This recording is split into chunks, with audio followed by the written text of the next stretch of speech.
Boa noite, pessoas. Eu sempre dou as boas-vindas a vocês que estão aqui presentes, ouvindo, vendo, seja pela Rádio Vibe Mundial, pelo Instagram do Café com Sexologia e mais tarde no YouTube, também da Rádio Vibe Mundial e do Impassex, o Instituto Paulista de Sexualidade, ou nos streamings de áudio, porque nós estamos em todos. Bom, vocês sabem como nós funcionamos aqui. Vocês já assistiram. Nós buscamos trazer convidados com assuntos importantes sobre saúde mental, relacionamento de casais e também questões sexuais. Mas hoje tem um assunto importantíssimo sobre saúde mental. Eu quero apresentar para vocês aqui a psicóloga Tamires Galano. A Tamires, ela tem uma especialidade e ela vai falar sobre isso com a gente. Boa noite. Boa noite, obrigada pelo convite, Oswaldo. Obrigada, Rafa, a gente está aqui. Então, eu tenho estudado e me dedicado... Eu já ia perguntar para o Rafael, porque eu sempre pergunto para o Rafael. Então tá bom, pode. E aí, assim, você... Bem, boa noite. Boa noite, Rafael. Oswaldo. Boa noite, Tamires. É muito bom estar aqui com vocês. Bem, Tamires, a ideia de a gente conversar hoje é sobre comportamentos alimentares e transtornos alimentares, é isso? Isso. Tamires, conta pra gente então um pouco sobre comportamentos alimentares. O que a gente tá chamando de comportamentos alimentares pra gente entender o que são transtornos alimentares? Então, quando a gente pensa em comportamento alimentar, a gente pensa numa classe de comportamentos. Né? O que isso significa? Assim como pensar em estudar. Não tem uma única coisa que a gente faz para estudar. A gente lê, a gente escreve, a gente pensa, a gente pergunta pra gente mesmo, a gente desenha. São muitos comportamentos que compõem essa classe estudar. A mesma coisa para o comportamento alimentar. Tem muitas ações, muitas coisas que acontecem que estão relacionadas a esse comportamento que é relacionado ao que a gente vai comer. Então, desde a escolha dos alimentos, a identificação se eu estou com fome ou se eu estou satisfeito, o preparo, a busca por esse alimento, como é que eu vou preparar, o que eu vou comer, como eu vou comer, em que contexto eu vou comer, quando eu vou comer. Então, tudo isso envolve o comportamento alimentar. Tá. Então, quando a gente está falando de comportamento alimentar, a gente está falando não só do comer em si, mas tudo isso que envolve o preparo, escolha, organização, local, interações, as pessoas. Então a gente está falando que, né, o quanto o comer pra gente às vezes pode ser algo tão cotidiano que a gente não pensa sobre, mas pelo contrário, a gente está se dedicando a isso com muito mais tempo do que a gente imagina quando a gente está falando sobre comer alguma coisa. Vocês notaram, ouviram que assim, então nós temos psicólogos, aqui está nossa colega, que estuda exatamente comportamento alimentar. O que tem a ver com as pessoas se alimentarem? Por que essa preocupação? O comportamento alimentar, né, é o comportamento que acontece quando a gente junta todos esses comportamentos em maior frequência quando a gente está no estado de vigília, quando a gente está acordado. É mais frequente do que comportamento sexual. Claro. Então, a gente basicamente passa o dia fazendo comportamentos, ações que tem como produto final, a alimentação. Exato. Dizem que café não é alimento. Mas, de certa forma, então, Tamires, o que a gente pode pensar é assim, eu posso não estar comendo, mas eu organizo meu dia mediante as refeições. Então, eu organizo meu dia no sentido de o que eu vou fazer antes de comer, o que eu vou fazer depois de comer, que horas eu vou parar para comer. Então, é um comportamento que ele, mesmo que de maneira não consciente, ele ocupa grande parte do nosso dia, justamente porque a gente está se organizando perante a isso. Nesse sentido. Olha só. E isso é importante no Brasil? Sim, eu acho que tem um contexto importante que a gente vai falar aqui sobre comportamento alimentar, que muitas vezes envolve escolha. E, ao mesmo tempo, a gente precisa lembrar que aproximadamente 1/4 da população brasileira vive em algum tipo de insegurança alimentar. Então, explica pra gente o que é insegurança alimentar. Segurança alimentar é como a gente classifica quando as pessoas não têm acesso ou a uma quantidade de comida, de alimentos, ou alimentos com um potencial nutritivo. Então, a insegurança alimentar ela pode ser leve, moderada ou grave. Apesar do Brasil ter saído do mapa da fome esse ano, da ONU, a gente ainda tem muitos brasileiros que estão em insegurança alimentar, porque o mapa da fome ele vai considerar só a a grave, né? Insegurança alimentar grave. Perfeito. Então, Então, a gente tem hoje 25% da população brasileira que não tem o mesmo privilégio, digamos assim, a escolha de alimentos ou alimentos nutritivos que seriam adequados para uma nutrição cotidiana, né, de uso diário, que seria sugerida para uma questão de saúde. Então, a gente tem hoje uma grande quantidade da população brasileira que não tem condições de pensar e organizar a sua vida e a sua rotina mediante uma alimentação adequada. perfeito. E isso significa que não é que eles não tenham escolha, eles não têm como fazer qualquer tipo de escolha. Uhum. É falta num sentido básico. Sei, mas você também veio aqui para falar sobre transtornos alimentares. Explica para a gente o que é transtorno, para as pessoas que estão ouvindo, que vão nos ouvir, o que seria esse transtorno e o que é o transtorno alimentar. Porque você já está contando que estuda comportamentos alimentares, está contando que 1/4 dos brasileiros vive em insegurança alimentar, vive com problemas aí de nutrição, mas e o transtorno? Como é que fica? Os transtornos alimentares, eles são uma perturbação no comportamento alimentar, que traz sofrimento, né? Então, quando a gente pensa, a gente está ali envolvido com alimentação, com comer praticamente o dia todo, isso é saudável, né? Então, se a gente pensar, a grande parte da população vai se organizar em torno das refeições e para preparar e etc. Só que, para algumas pessoas, isso se torna um sofrimento muito grande, né? Então, é como se essa preocupação, ela faz sentido, porque a gente precisa se alimentar para sobreviver, né? Mas, para algumas pessoas, isso causa muita ansiedade. Quer dizer, a ansiedade além do necessário para se mobilizar, para tomar providências, para se alimentar, marcar horário de almoço, jantar, amigos, família, saber se tem gás para poder cozinhar, qualquer coisa parecida. Isso.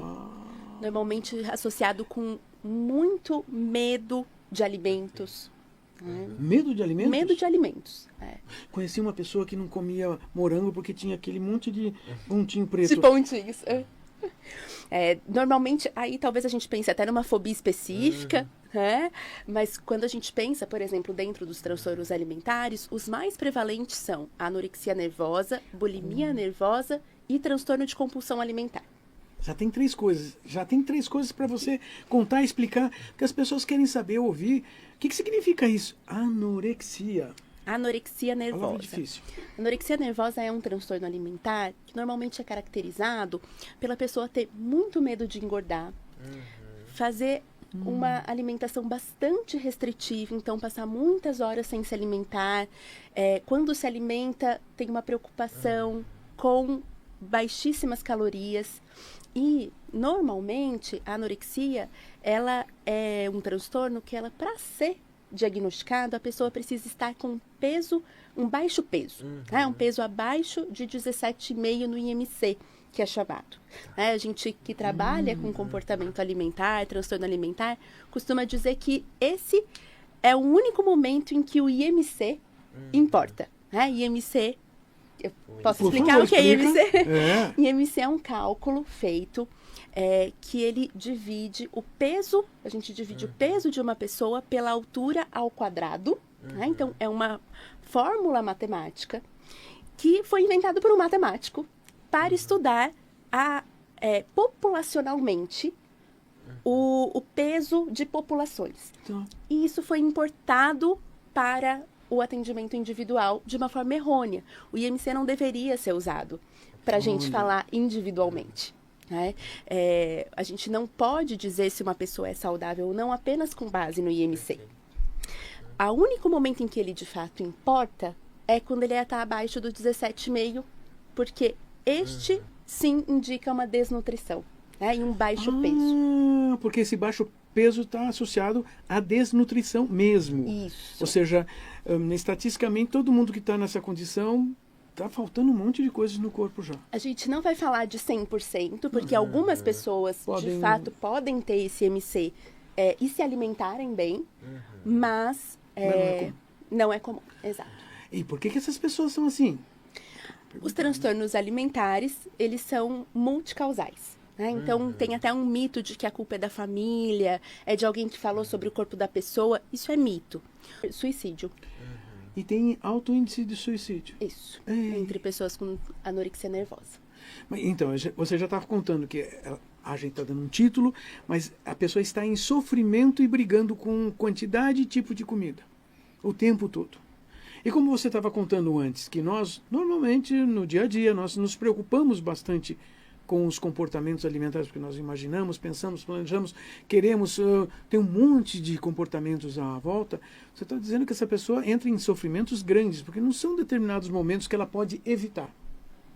Porque alguns problemas, muitas pessoas desenvolvem formas de evitar a situação, e se isso não é percebido socialmente, passa, se não fizer falta, comida faz falta. Então, esse é um dos problemas, a anorexia. E os outros dois? Como é que chamava mesmo? É bulimia. Bulimia. Bulimia. Eita. A bulimia nervosa, ela envolve duas coisas. Tá? Então, ela envolve episódios de compulsão alimentar seguidos por comportamentos para, de alguma forma, remediar essa ingestão. Tá. Né? Então, para compensar o quanto foi ingerido. E essa forma pode ser um jeito de tirar essa comida do corpo, né? Então eu não vou dar detalhes porque, assim como a gente não fala de métodos de suicídio em público, a gente também não fala de métodos para tirar o alimento do corpo, ou por outros comportamentos compensatórios que são até socialmente mais aceitos. Por exemplo, exercício físico. Alguém que passa Treino, muito né? tempo fazendo exercício físico para Exato. compensar. E, inclusive, isso muitas vezes é vendido como uma estratégia de equilíbrio. E, na verdade, isso pode esconder um transtorno alimentar. E, na verdade, valoriza, né? Reforça, faz com que a pessoa... Porque todo mundo vai dizer assim, que legal. Eita. Anorexia, bulimia... Qual é o terceiro? Enfim, já não lembro. O terceiro. É o transtorno de compulsão alimentar. Hum. A única diferença da bulimia para o transtorno de compulsão alimentar é que no transtorno de compulsão alimentar não tem comportamentos para compensar. Mas tem os episódios de compulsão alimentar. E compulsão alimentar, gente, não é comer uma barra de chocolate. Tá? Viu? Você pode comer uma barra de chocolate. Não pode comer quantas? Tem uma questão que ela diferencia bastante um episódio de compulsão alimentar, que é a sensação de falta de controle. Eu sinto que eu não consigo parar, que a comida está no controle, não sou eu que estou no controle. E a caracterização ali, né, no manual, ela vai dizer de ingerir num período de mais ou menos 2 horas uma quantidade de alimentos muito maior do que a média das pessoas ingeriria num contexto parecido. Porque agora a gente está chegando nas festas de fim de ano e é natural que a gente se alimente com mais alimentos do que a gente está acostumado.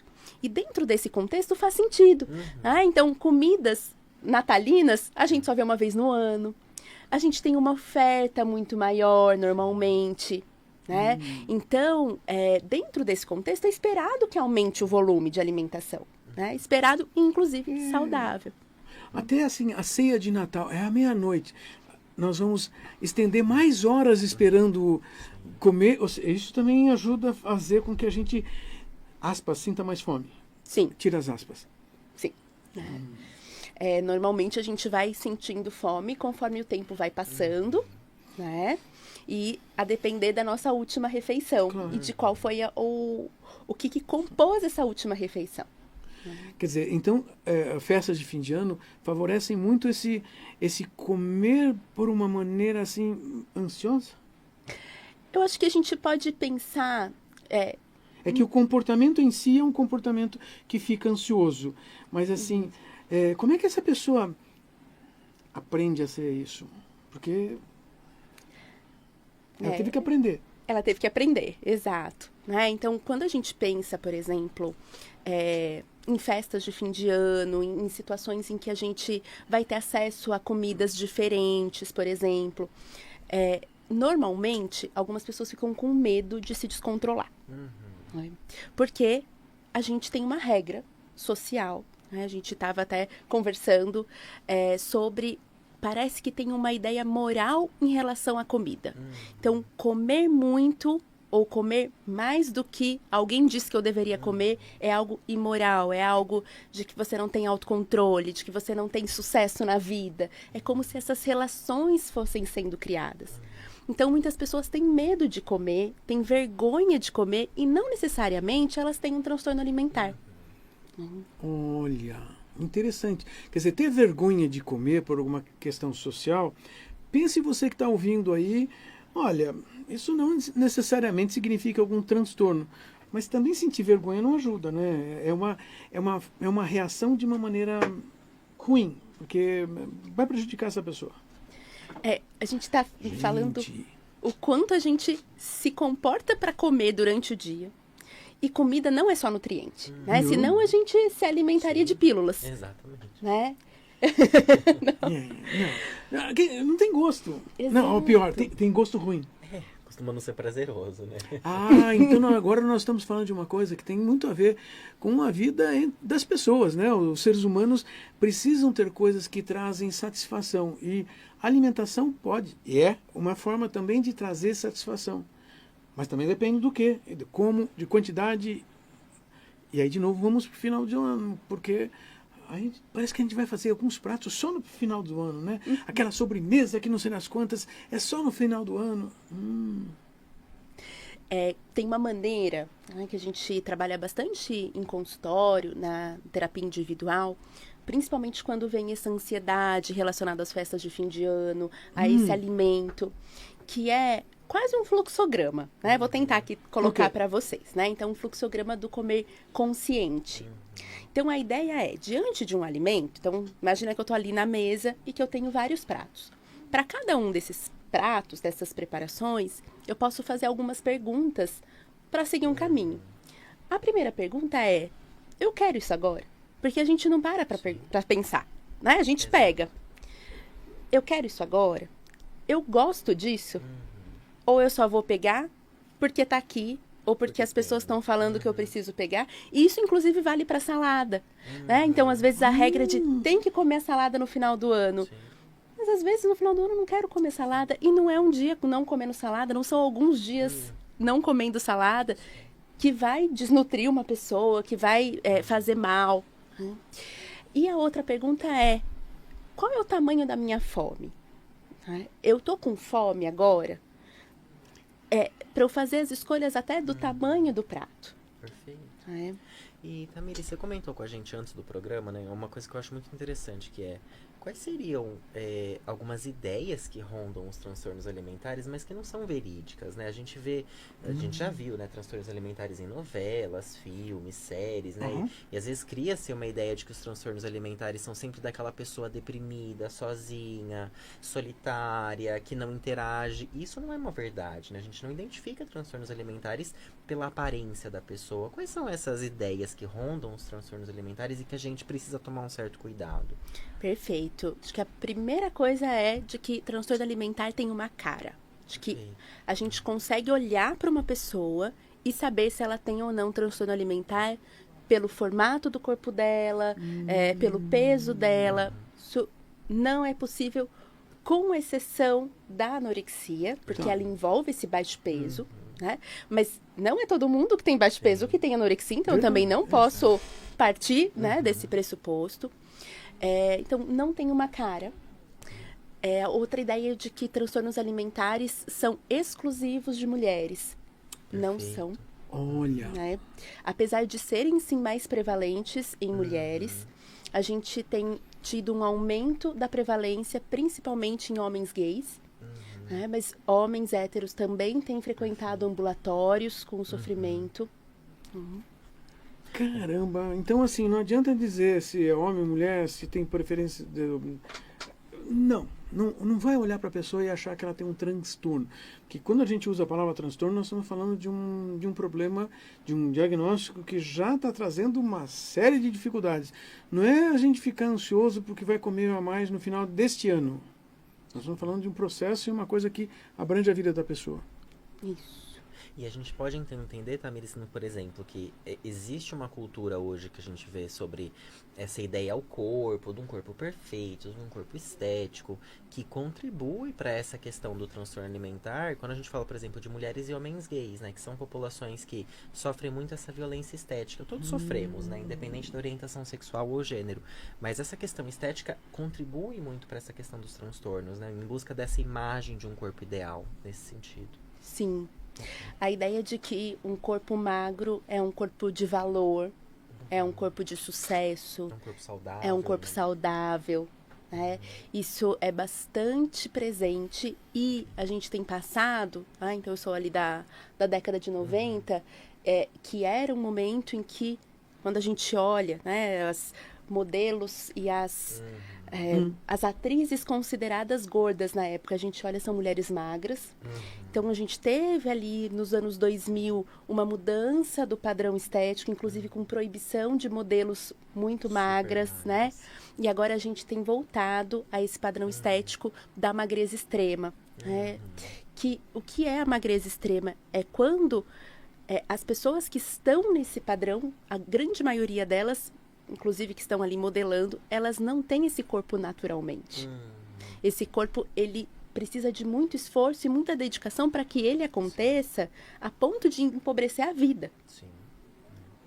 Da não pessoa. É um corpo natural, né? E acho que essa ideia talvez seja uma das mais perigosas, né? De que os corpos que eu vejo nas redes sociais, nas novelas, nos filmes, eles são corpos naturais. Né? A ideia cria-se essa ideia de que eu gostaria de chegar neste corpo porque esse corpo é possível. E na verdade ele não é. Né? Ele é construído muitas vezes em cima de muito sofrimento, né? Que também não aparece quando a gente fala sobre isso. E normalmente ele é mais acessível para quem detém mais poder e riqueza. Também é uma questão de privilégio. Exatamente. Né? Vocês ouviram uma discussão, uma apresentação de um tema muito interessante que afeta todo mundo. Então, não precisa afetar todo mundo, mas sempre numa família nós vamos ter essas discussões ou preocupações.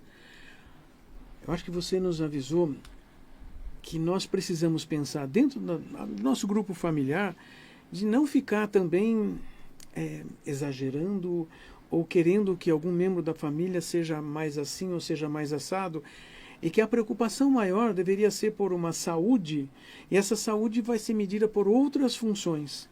E que esses mecanismos de preocupações fazem as pessoas adoecerem porque elas passam a sofrer sozinhas. Tem mais gente sofrendo perto? Possível, mas assim, sozinhas já estão em sofrimento. Por isso a gente chama de um transtorno, de alguma maneira. Olha, eu quero agradecer a tua participação hoje.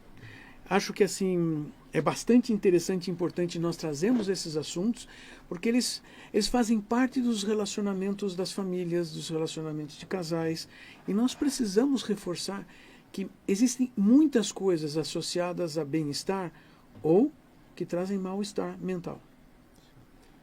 Muito obrigado por estar aqui com a gente. Eu quem agradeço o convite, foi ótimo.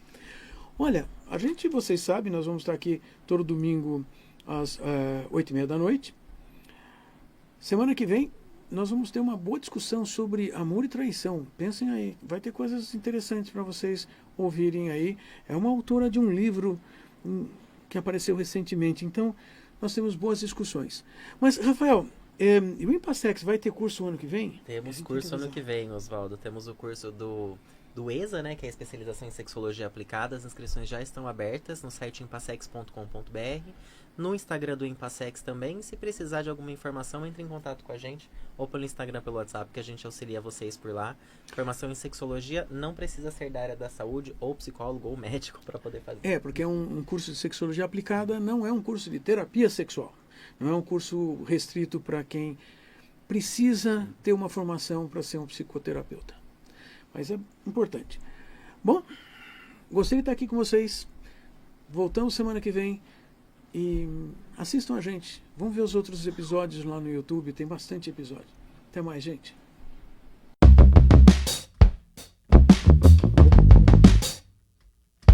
Você ouviu o programa Café com Sexologia, com o psicólogo e sexólogo Oswaldo Rodrigues. Todos os domingos, ao vivo, às 8h30 da noite.